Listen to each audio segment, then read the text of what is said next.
Hi, நான் உங்கள் நவீன் விக்னேஸ்வர். அவளே என்னை விட்டு போயிட்டா. இதுக்கப்புறம் லைஃப்பில் என்ன இருக்கு? இத்தனை சப்ஜெக்டில் அரியர் விழுந்துருச்சு.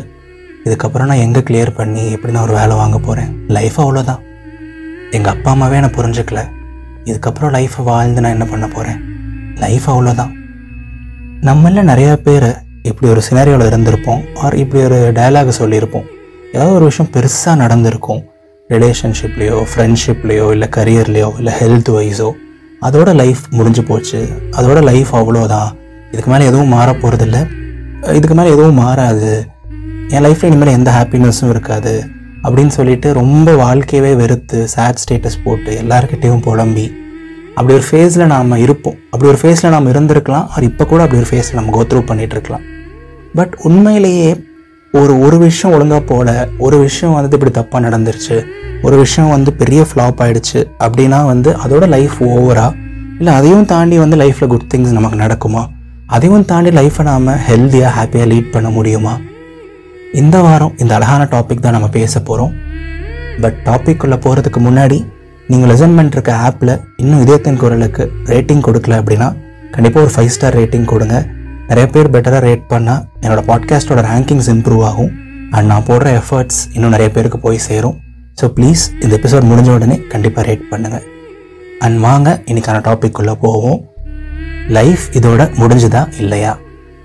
நான் இன்றைக்கி சொல்லணும்னு நினைக்கிற முதல் விஷயம் everything in life is ரிவர்சபிள்ங்க.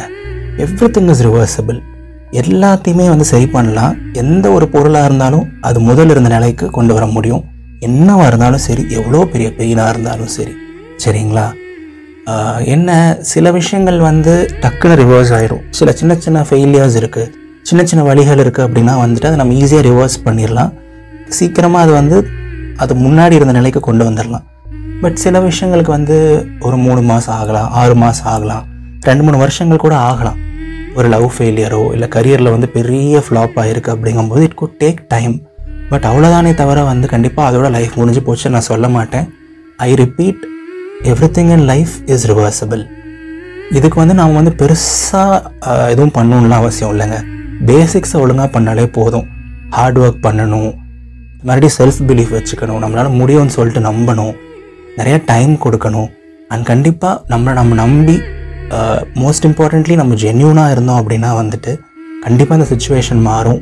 Love ஃபெயிலியராக இருந்தாலும் சரி, கரியர் ஃபெயிலியராக இருந்தாலும் சரி, ரிலேஷன்ஷிப்பில் ப்ராப்ளமாக இருந்தாலும் சரி, ஜஸ்ட் பேசிக்காக ஒழுங்காக பண்ணுவோம் அண்ட் நம்ம முடிஞ்ச அளவுக்கு பெஸ்ட் எஃபர்ட்ஸை கொடுப்போம். எந்த சுச்சுவேஷனாக இருந்தாலும் கண்டிப்பாக ஒரு நாள் அது ரிவர்ஸ் ஆகும், சரிங்களா? விடியாத இரவென்று எதுவும் இல்லை, முடியாத துயரென்று எதுவும் இல்லை, வாழாத வாழ்க்கை என்று எதுவும் இல்லை அப்படின்னு சொல்லுவாங்க. ஸோ இங்கே ரிவர்ஸ் ஆகாத விஷயம் எதுவுமே கிடையாது, ஓகேங்களா? கண்டிப்பாக இது விடிஞ்சிரும், கண்டிப்பாக இது ரிவர்ஸ் ஆகிடும், உங்களுக்கான ஹாப்பினஸ் எல்லாம் திரும்பி வரும், ஓகேங்களா? அண்ட் நான் சொல்ல நினைக்கிற ரெண்டாவது விஷயம் டைமுங்க. எஸ், ஜஸ்ட் டைம் கொடுக்கணும்.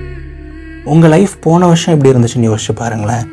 இந்த ஒரு வருஷத்தில் இப்போ நம்ம ஏப்ரல் 2025 இருக்கோம். ஏப்ரல் 2024 இல்லை 2024 எப்படி இருந்துச்சுன்னு யோசிச்சு பாருங்களேன்.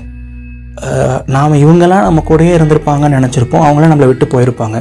இவங்கூடலாம் நம்ம க்ளோஸ் ஆகுமான்னு நினச்சிருப்போம், அவன் ரொம்ப க்ளோஸ் ஆகிருப்பான். இப்படிலாம் லைஃப் மாறுமான்னு நினச்சிருப்போம், அப்படிலாம் மாறி இருக்கும்.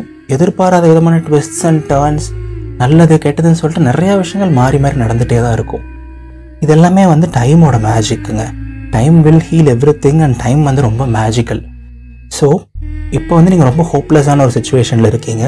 இது மாறுமா, மாறாதா, இப்படியே போயிடுமா, இதுக்கப்புறம் லைஃப் முடிஞ்சதாங்கிற மாதிரி நம்ம யோசிச்சுட்டு இருக்கோம்.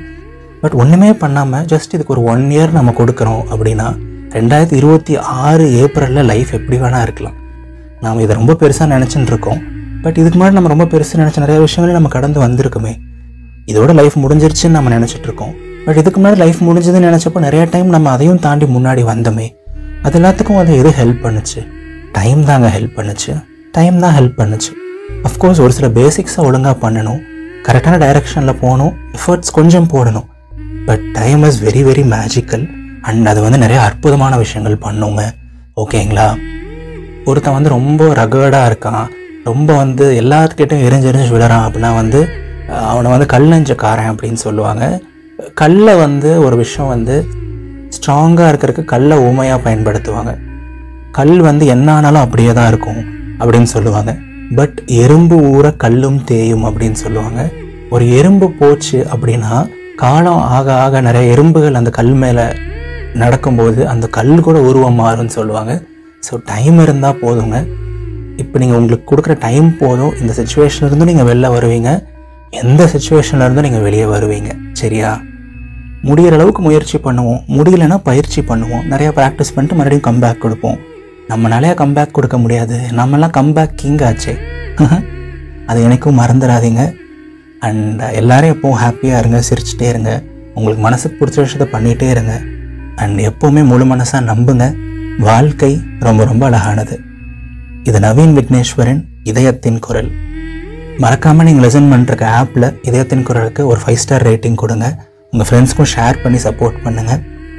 ஒரு 2 வாரங்கள் கழித்து நம்ம இன்னொரு அழகான எபிசோடில் சந்திப்போம். டாட்டா பாய்.